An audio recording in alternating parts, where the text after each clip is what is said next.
menguatkan hati. Kawan, belajar bergerak berbagi untuk negeri, bergerak menciptakan pendidikan. Guru penggerak menghambat pada murid, kreatif rancang pembelajaran. Ada potensi dan prestasi, mari kita belajar Pancasila.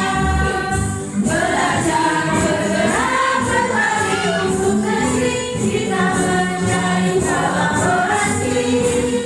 Belajar bergerak berbagi untuk negeri, demi Fatimah dan Ibu Pertiwi.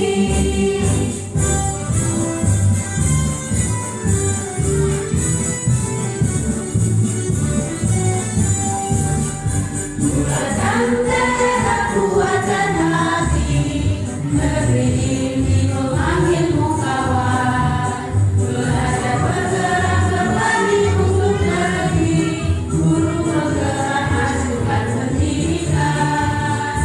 Guru bergerak menghambat pada murid, kreatif rancang pembelajaran.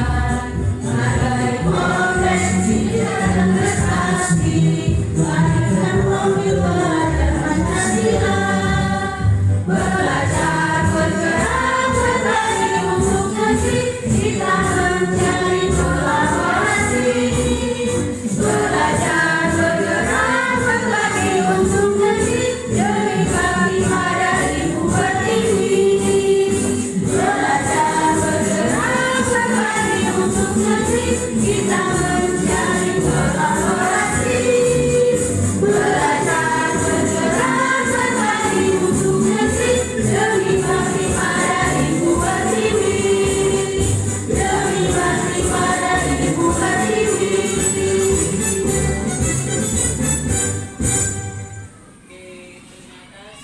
Ibu guru hebat. Terima kasih buat kesempatannya. Kami di sini CGP Angkatan 5 dari sekolah kita.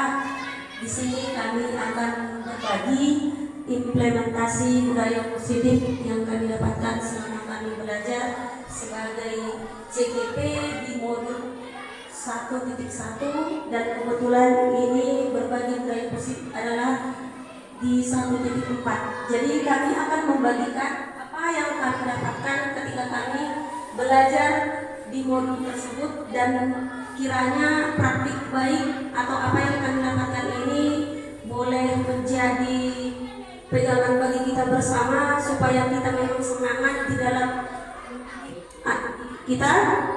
Kemudian bagaimana kita juga boleh berbagi budaya positif yang kita nilai dan kita yakini itu baik, sehingga anak didik kita boleh sama-sama mengerjakannya bersama dengan kita, bahkan kita juga boleh melaksanakannya juga di lingkungan sekolah kita.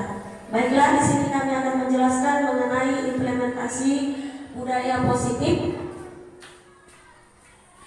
Di sini ini ada juga mengenai motivasi perilaku manusia. Ternyata ada di sini, setelah saya pun belajar juga sebagai di CGP. Di sini pun saya baru tahu bahwa memang oh iya, ternyata manusia itu digolongkan dalam 3 motivasi. Yang pertama, 1, untuk menghindari ketidaknyamanan atau hukuman. Artinya di sini Bu, ada orang, dan ini merupakan motivasi tingkat paling rendah karena dia melakukannya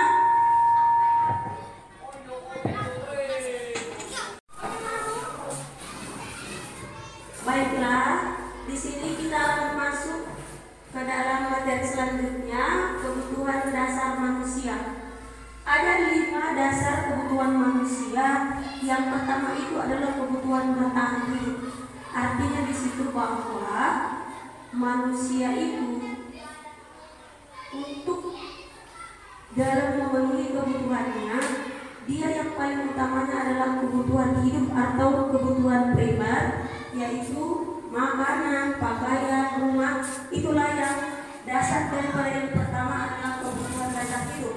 Yang kemudian adalah rasa kasih sayang dan diterima di dalam sebuah pekerjaan. pekerjaan pun atau di dalam kelompok,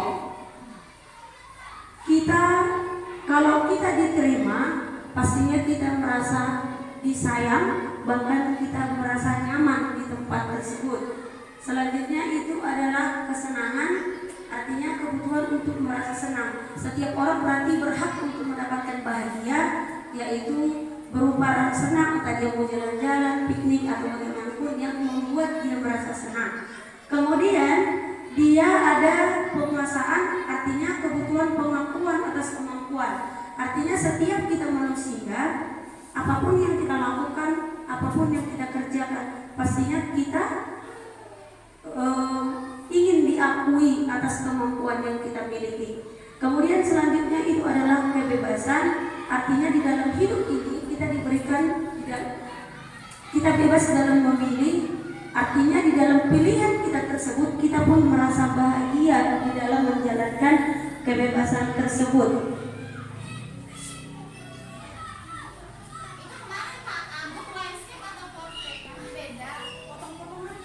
Selanjutnya di sini ada posisi kontrol dan restitusi.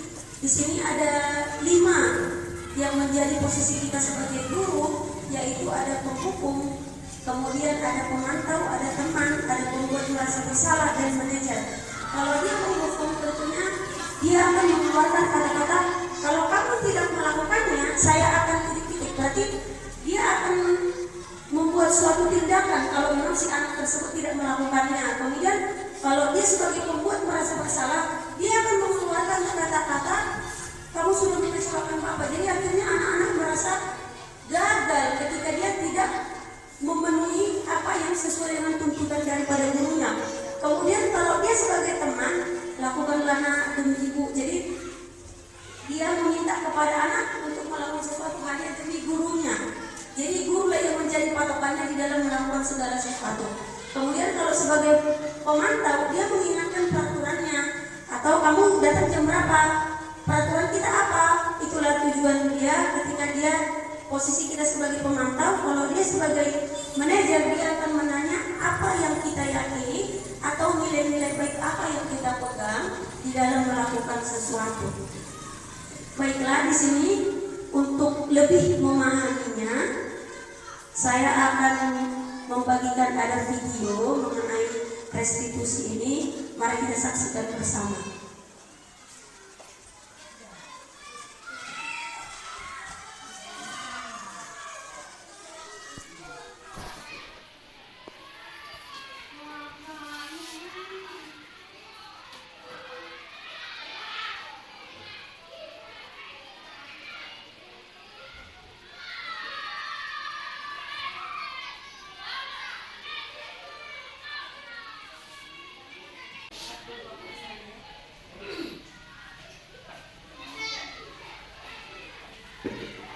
Ini ada video mengenai penerapan segitiga dari restitusi.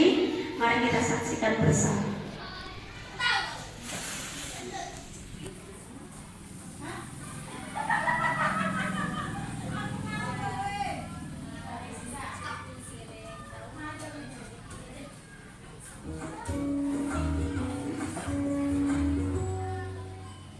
Salam dan bahagia Ibu dan Bapak guru hebat.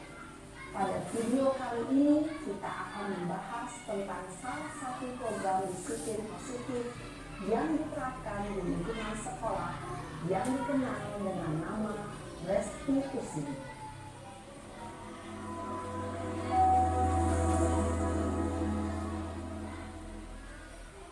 Restitusi dikembangkan oleh pakar pendidikan dan dosen berlandaskan pada teori kontrol Dr. William Gleiser. Segitiga restitusi adalah suatu proses dialog yang dijalankan oleh guru atau orang tua agar dapat menghasilkan murid yang mandiri dan bertanggung jawab. Pada saat guru di posisi manajer, aspek yang dikembangkan pada murid adalah motivasi intrinsik, sehingga penanaman nilai-nilai kebajikan dapat tumbuh dan berkembang menjadi suatu kebiasaan positif yang akhirnya membentuk karakter murid. Proses dialog ini terdiri dari 3 langkah yang digambarkan pada ketiga sisi pada segitiga restitusi. Sisi pertama adalah menstabilkan identitas. Sisi yang kedua adalah validasi tindakan yang salah. Dan sisi yang ketiga adalah menanyakan keyakinan. Ibu dan Bapak guru, berikut ini akan ditunjukkan bagaimana seorang guru berada dalam posisi manajer menggunakan penerapan segitiga restitusi.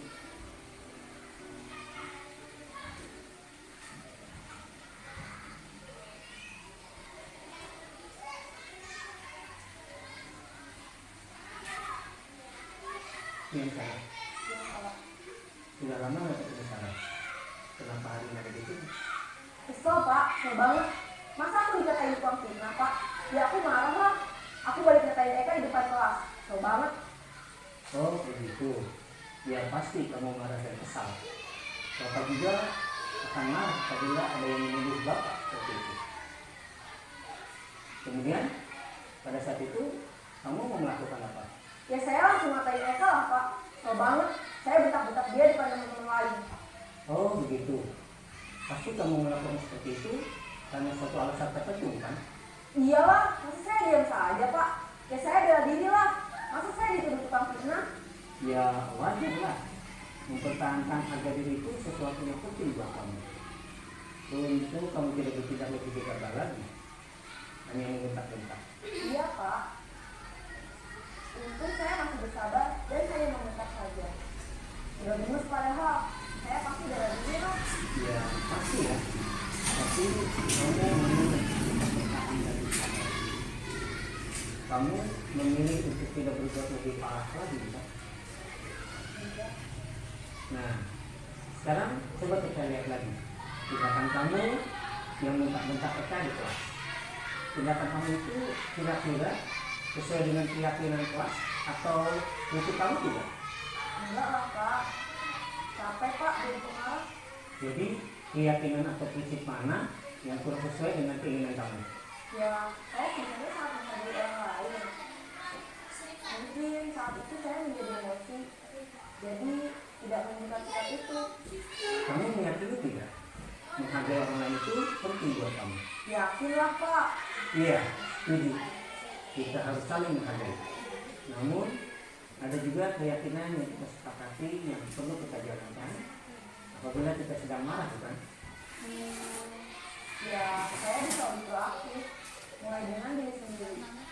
Saya bisa jadi lebih sabar, mengambil waktu juga untuk berpikir mau apa selanjutnya. Kira-kira kamu bersedia memperbaiki masalah ini tidak? Bersedia Pak. Kalau kamu memperbaiki masalah ini, kamu akan menjadi orang seperti apa? Saya akan menjadi orang yang bertanggung jawab kali ya Pak. Dan senantiasa proaktif. Iya. Menurut kamu, bagaimana rasanya menjadi orang seperti itu? Ya nyaman lah. Bangga bisa bersabar dan menahan diri. Baiklah kalau begitu. Yuk kita pikirkan bagaimana memperbaiki masalah ini.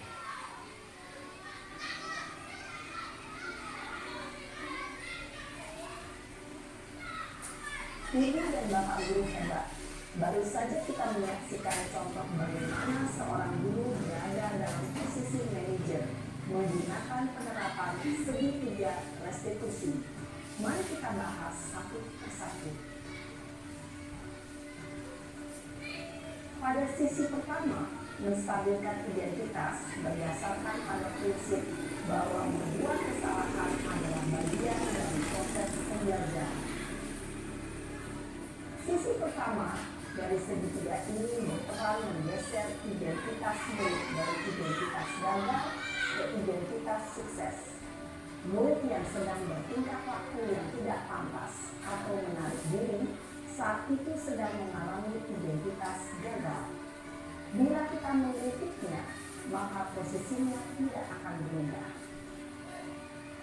Kita bisa mengajukan pernyataan-pernyataan ini. 1. Membuat kesalahan sesuatu yang wajar. 2. Manusia tidak ada yang sempurna.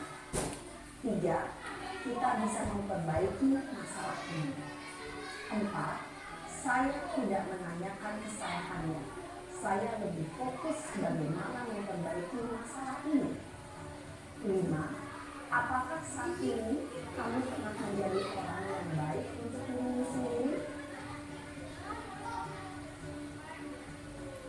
sisi kedua, validasi tindakan yang salah berlandaskan pada prinsip bahwa setiap perilaku berupaya memenuhi suatu kebutuhan tertentu. Guru yang telah memahami teori kontrol akan bergeser dari pemikiran stimulus respon menjadi proaktif dan mencoba untuk mengenali tujuan dari perilaku milik, mengenali dan mengakui kebutuhan milik ini dapat memperbaiki hubungan dengan milik tersebut. Pernyataan atau pertanyaan bisa disampaikan dengan nada suara tidak menghakimi atau memojokkan, sehingga dapat mengembalikan diri pada posisi positif. 1. Kamu bisa saja bertindak lebih gegabah lagi dari ini. 2. Apa yang bukan melakukannya tanpa suatu alasan tertentu. 3. Kamu melakukannya karena mempertahankan sesuatu yang penting bagimu. 4. Mungkin kamu bisa mempelajari suatu perilaku baru yang lebih efektif. Bersediakah kamu mempelajarinya? Selanjutnya, kita akan simak sisi terakhir, yaitu menanyakan keyakinan. Teori kontrol menyatakan bahwa pada dasarnya kita termotivasi secara intrinsik. Pada saat perilaku yang salah telah divalidasi dan identitas sukses telah stabil, maka murid telah siap menaikkan keyakinan-keyakinannya dengan tindakannya yang salah, dan pemikirannya telah bergeser ingin menjadi orang yang dituju. Pertanyaan-pertanyaan ini dapat menaikkan keyakinan-keyakinan yang dianut murid. 1. Sebagai keluarga atau kelas, apa yang kita yakini? 2. Nilai-nilai apa yang telah kita sepakati? 3. Seperti apa gambaran sebuah kelas yang ideal bagi kami? 4. Kamu ingin menjadi orang seperti apa?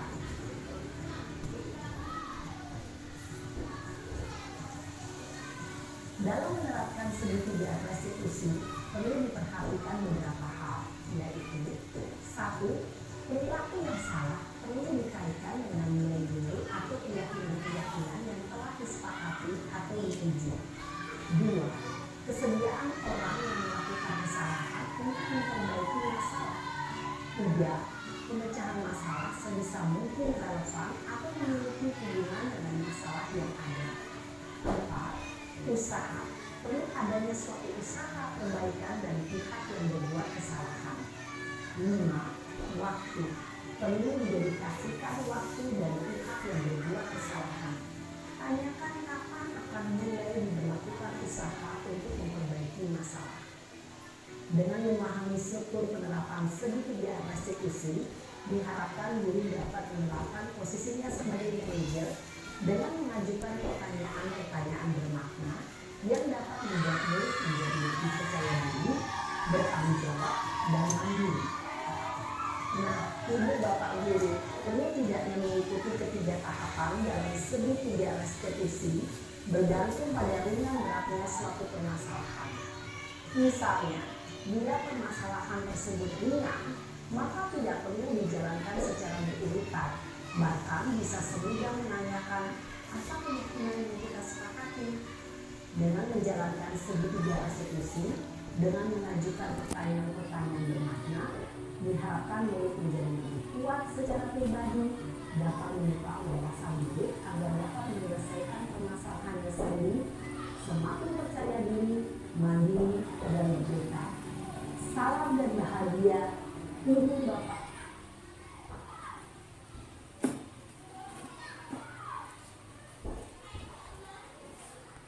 Pada ibu boleh kita berdiri biar kita semangat. Tepuk tangan.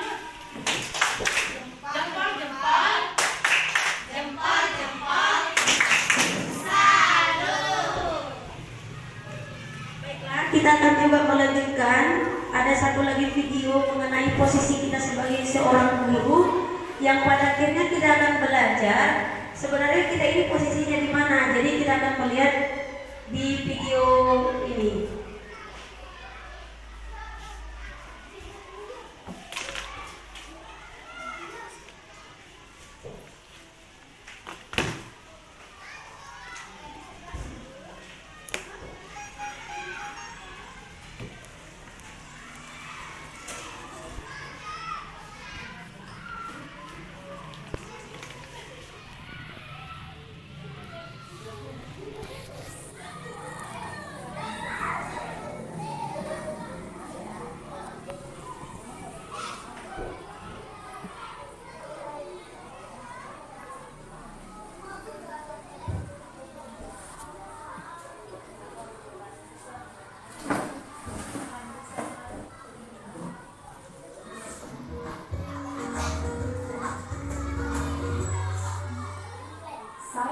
ya ibu dan bapak guru hebat. Dalam penerapan disiplin positif restitusi, salah satu program yang dikembangkan adalah 5 posisi kontrol. 5 posisi kontrol dalam restitusi adalah proses perjalanan seorang seniman agar dapat mengenali dirinya. Pada video kali ini, kita akan membahas tentang 5 posisi kontrol yang dikembangkan oleh Diane Rosen dan contoh penerapannya.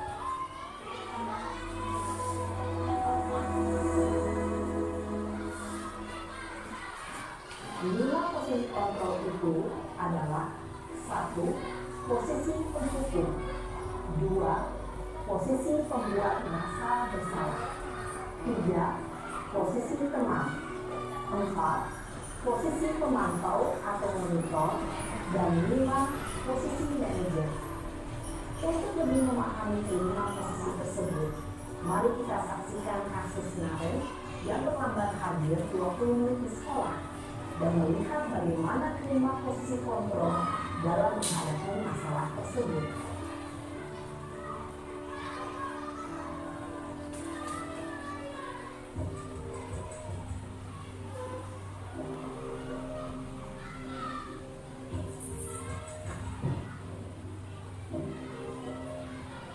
Naren,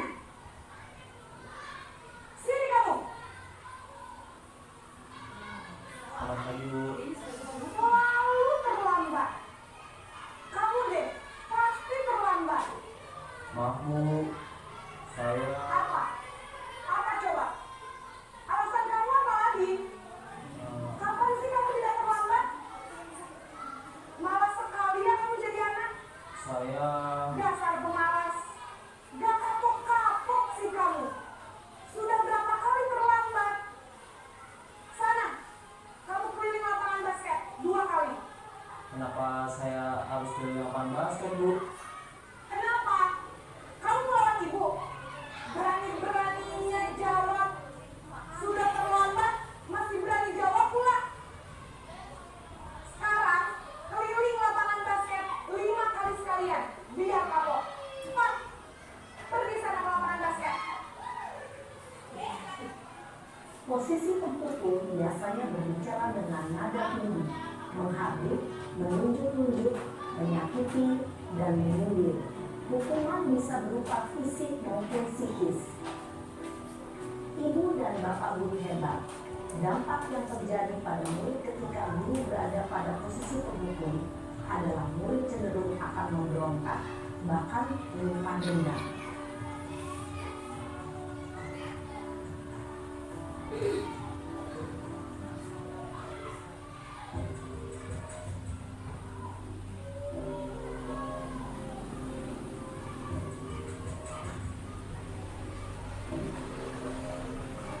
Naren,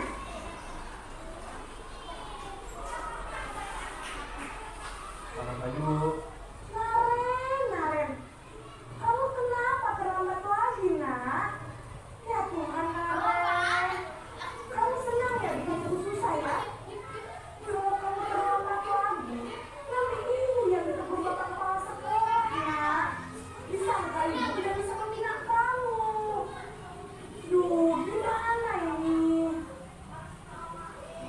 Maaf, Bu. Duh, Gusti Naren. Kamu suka ya kalau ibu ditegur bapak kepala sekolah?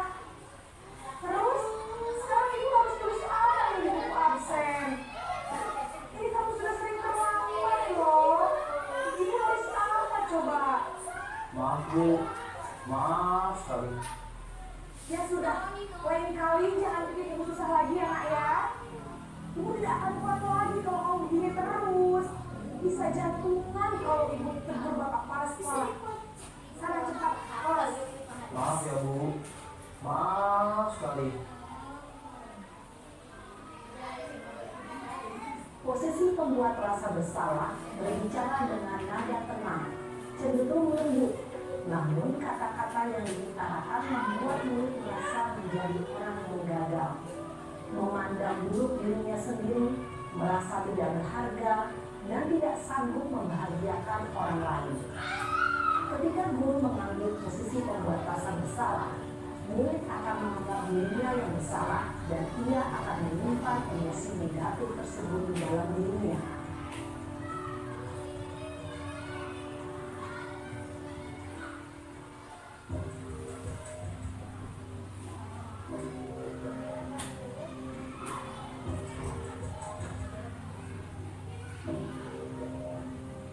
Naren,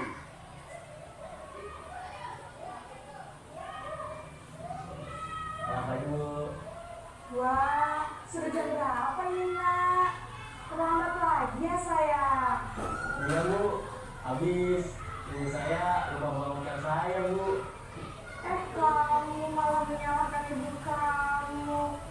Kamu bukannya anak yang ada di paling kencang. Kok terlambat sih? Iya Bu, saya memang terlambat bangun tadi.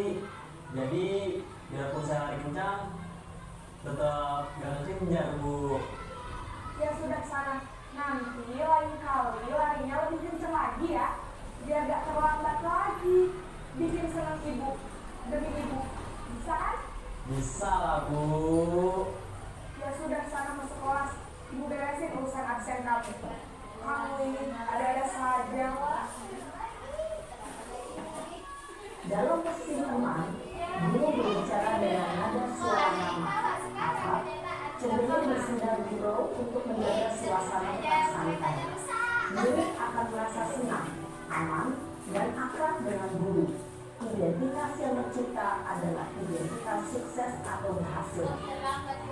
Namun, ini ingat, karena ini masih dorongan eksternal, maka ada faktor ketergantungan dari murid kepada orang tertentu. Di sini, guru absennya, sehingga di lain waktu, murid bisa berperilaku baik, namun hanya kepada orang-orang tertentu saja.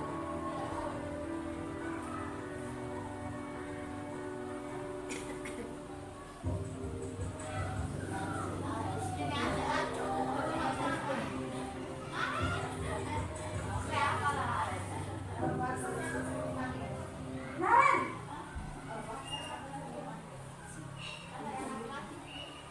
Selamat pagi Bu. Naren, apa peraturan sekolah kita tentang jam berapa kita harus masuk sekolah, nak? Kita harus di sekolah jam 7 Bu. Iya betul, sekarang sudah jam 7.20. Naren sudah tahu konsekuensinya jika terlambat hadir. Paham Bu, saya harus tinggal kelas pas jam istirahat selama 20 menit. Iya benar, konsekuensinya demikian. Jadi nanti jam 9.30 pas istirahat, kamu harus tinggal di kelas, kerjakan tugas tambahan untuk ketertinggalan kamu, ya? Baik Bu.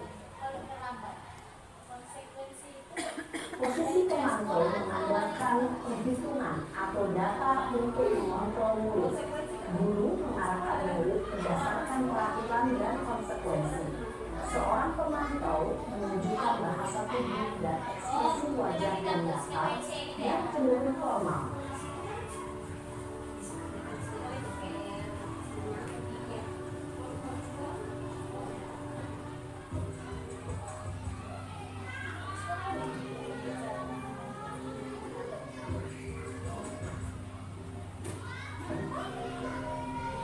Naren!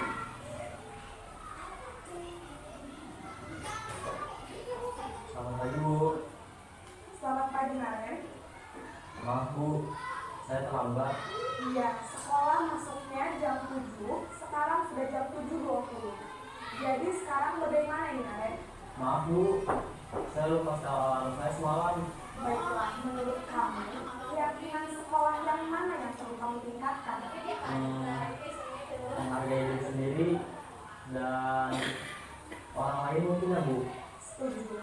Jadi, apakah Naren meyakini prinsip saling menghormati tersebut? Iya Bu, saya meyakininya. Apakah Naren bersedia memperbaiki masalah keterlambatan ini? Bersedia Bu. Bagaimana kamu akan perbaiki masalah keterlambatan ini? Saya akan coba untuk tidak lupa menyetel alarm saya Bu. Baik, kalau Naren lupa menyetel alarm di rumah, ada orang yang kira-kira bisa bantu mengingatkan tidak? Ada Bu, kakak saya, Kak Emma. Ada lagi selain Kak Emma? Selain Kak Emma, ada ibu saya. Baik, jadi yang mengingatkan Naren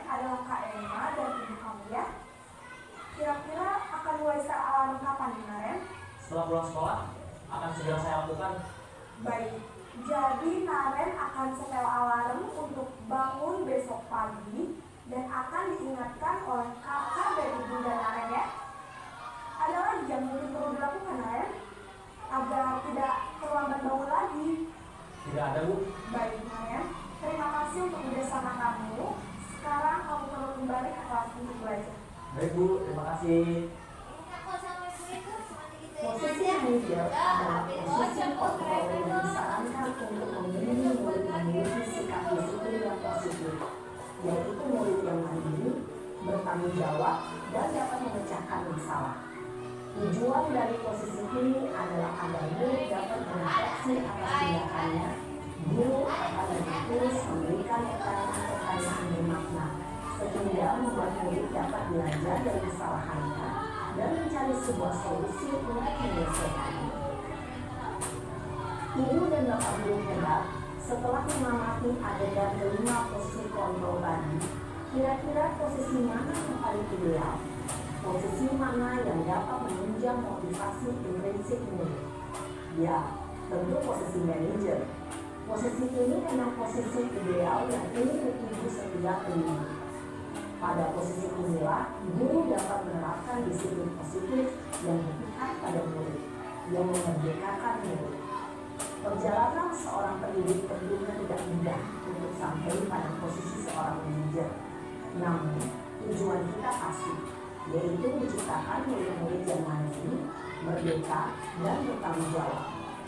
Semoga penggambaran 5 posisi kontrol yang telah diperlihatkan ini dapat menjadi ajang refleksi bagi kita semua agar dapat terus mengasah dan menerapkan disiplin positif yang memerdekakan murid. Mari terus berlatih dan bersemangat. Selamat menerapkan. Salam dan bahagia. Ibu. Baiklah, kita tadi telah menonton video mengenai segitiga restitusi, artinya bagaimana kita seorang guru memiliki posisi manajer di dalam kelas yang menuntun siswa kita mengadakan dialog. Jadi di dalam posisi ini artinya tidak ada hukuman yang kita berlakukan kepada siswa atau seperti contohnya hukuman fisik. Jadi kita mengadakan dialog yang bagus kepada siswa kita supaya akhirnya kita menanyakan bagaimana keyakinan dia mengenai nilai-nilai yang dipegangnya teguh. Baiklah, dari segitiga restitusi ini kira-kira ada nggak pertanyaan dari teman-teman mengenai segitiga restitusi ini? Bahwa tadi ada 3 identitas yang harus kita pahami di sana. Yang pertama itu adalah menstabilkan identitasnya. Kemudian di sana ada juga tadi mengenai validitas kesalahannya. Kemudian yang 3 menanyakan keyakinan kelas atau keyakinan yang dipegang daripada siswa kita tersebut. Kira-kira ada nggak dari video, sudah paham nggak dari video ini mengenai restitusi, atau ada yang mau ditanyakan? Boleh kami sampaikan kepada teman-teman.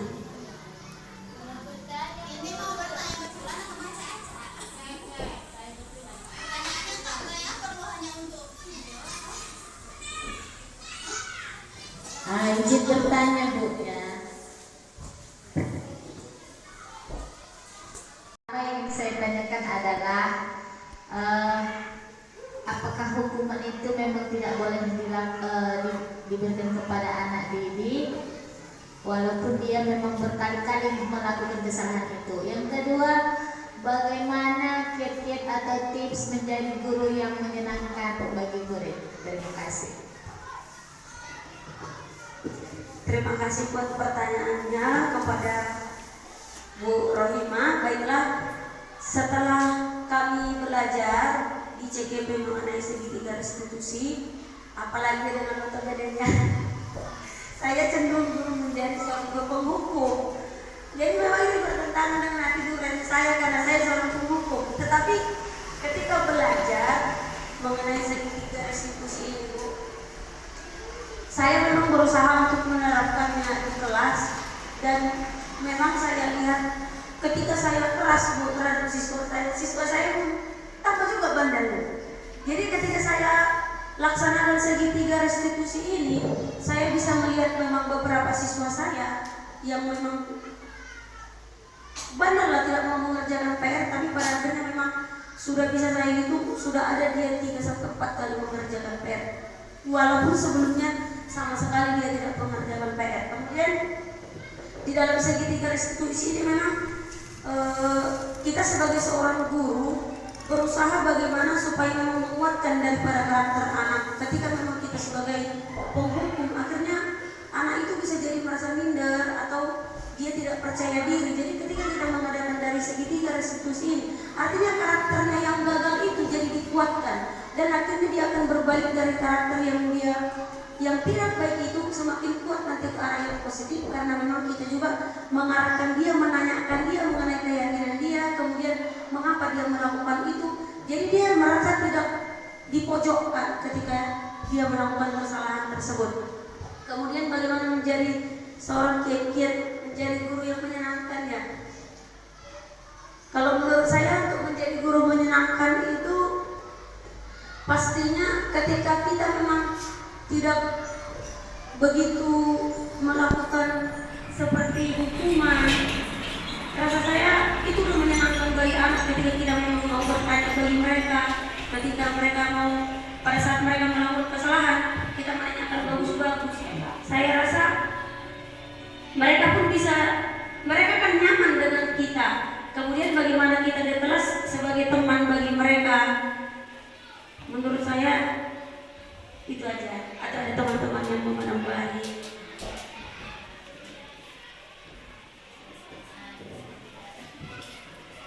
Baiklah, ada lagi yang mau ditanyakan? Pas?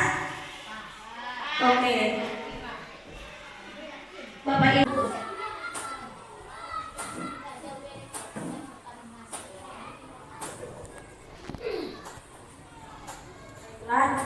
Ketika kita tadi menyaksikan video tersebut, di situ tadi ada 5 posisi kita.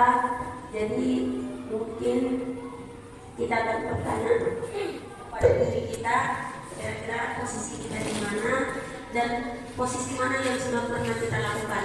Jadi melalui video ini dan melalui dari pembagian budaya positif ini, jadi di sini kita diharap bagaimana kita seorang guru berusaha untuk menjadi seorang pemantau ataupun menjadi seorang posisi manajer yang akhirnya dapat mengubah siswa kita dari identitas gagal menjadi identitas yang berhasil melalui penguatan karakter yang kita lakukan dengan mengadakan dialog yang menanyakan tentang keyakinan yang dipahami atau yang dipegang teguh oleh anak kita di kelas maupun di sekolah.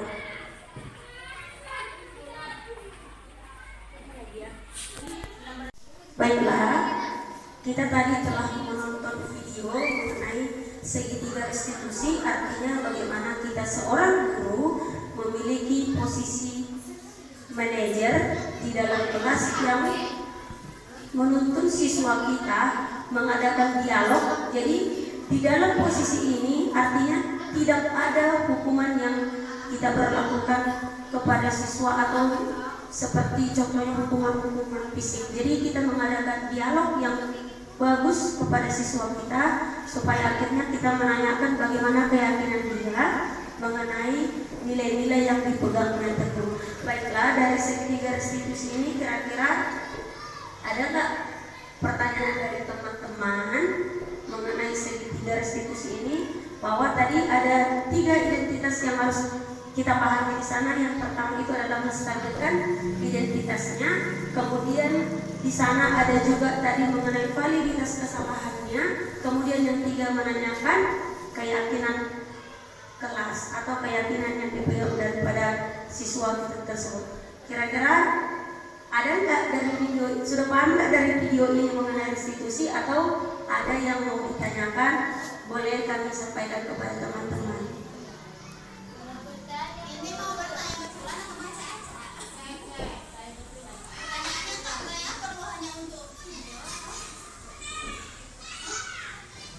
Izin bertanya Bu ya.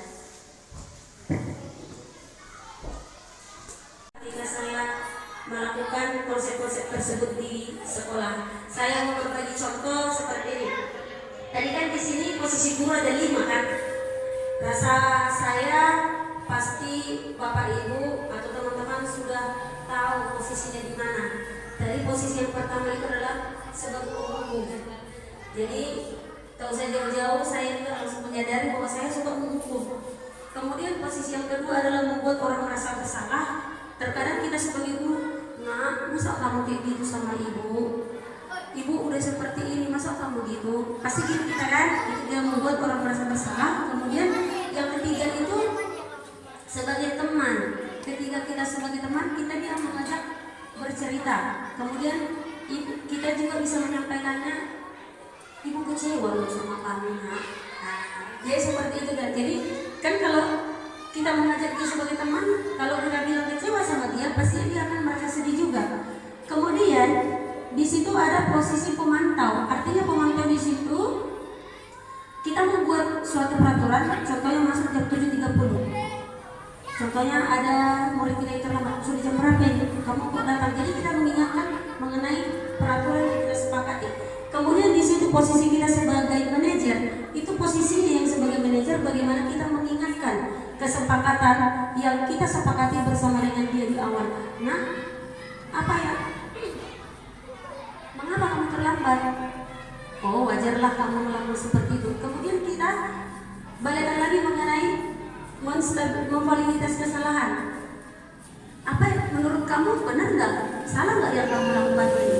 Nah, jadi contoh yang saya lakukan itu di kelas itu sudah beberapa kali saya lakukan. Mungkin di sini saya tidak tahu kalau Bapak Ibu pernah masih ingat si Gio, kenal Gio kan? Gio anak kelas 4. Mulai saya masuk sampai sekarang ini, Gio itu belum pernah mengerjakan PR. Tetapi saya membuat kepada dia mengenai restitusi. Saya tanyakan kepada dia, nak, mengapa PR kamu tidak dikerjakan? Jadi dia membilang, Bu, ini banyak yang dikerjakan. Jadi saya bertanya kembali, nak, menurut kamu benar gak yang kamu lakukan ini? Tahu nggak kamu kesalahan kamu di mana? Dijawab dia kembali. Kemudian saya, tahu nggak kamu yang kamu lakukan ini baik atau tidak? Dia menjawab. Jadi saya menanyakan kembali, nah, kalau kamu tidak mengerjakan PR, menurut kamu ini merugikan kamu atau merugikan temanmu? Jadi dia menjawab, merugikan diri saya. Jadi saya lihat, Bu, mulai dari dia awal masuk sampai sekarang, dia sudah mengerjakan PR. Kalau dari saya 3 kali atau 2 kali dia sudah mengerjakan ini. Karena saya menggunakannya dengan menggunakan restitusi. Kemudian pada saat agama, pada saat ibadah, kebetulan ini kan guru agamanya nggak ada, jadi saya yang ibadah. Jadi pada saat ibadah, terkadang anak ini berdoa, ada yang colek sana, ada yang ganggu sana. Jadi saya panggil anak kelas 1, ada 2 orang semalam, dan ini sudah sering dilakukan di kelas 1. Kemudian saya juga ada panggil anak kelas 5.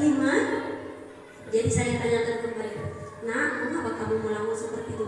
Jadi saya lihat tadi ketika saya menggunakan restitusi, segitiga restitusi, artinya kita menstabilkan identitasnya, kemudian memvalidasi kesalahannya, dan kemudian membuat keyakinan atau mengingatkan keyakinan yang telah kita sepakati. Jadi saya bertanya kepada anak kelas 3, mengapa kamu melakukannya? Oh, dia mencolek-colek saya duluan. Tapi memang tidak mungkin, Bu, ini memang butuh kesabaran melakukannya.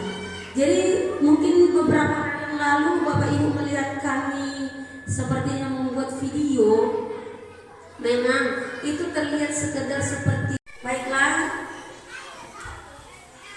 kami di sini, saya sebagai CGB mengucapkan terima kasih kepada kehadiran Bapak dan Ibu sekalian yang telah memberikan waktu tentang apa yang saya selenggarakan pada hari ini mengenai implementasi budaya positif, apa yang kami dapatkan atau apa yang saya dapatkan di modul 4 mengenai budaya positif. Jadi saya berharap ketika pun ini saya bagikan kepada Bapak dan Ibu, semoga kiranya kita juga sama-sama boleh mengerjakannya agar nilai-nilai positif dan penguatan-penguatan karakter dari siswa kita boleh terwujud. Terima kasih buat waktunya dan salam guru penggerak.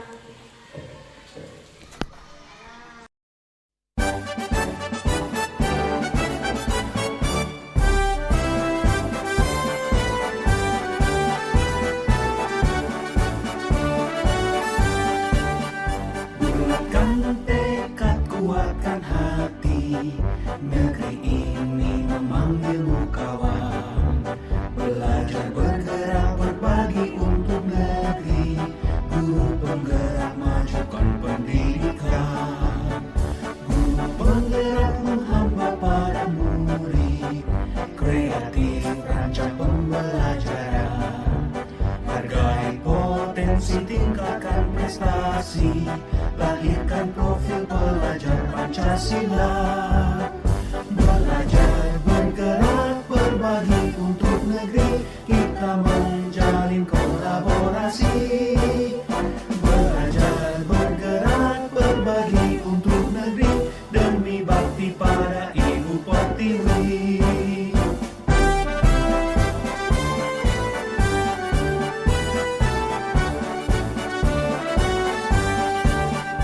Bulatkan tekad, kuatkan hati, negeri ini memanggilmu kawan. Belajar, bergerak, berbagi untuk negeri, guru penggerak majukan pendidikan.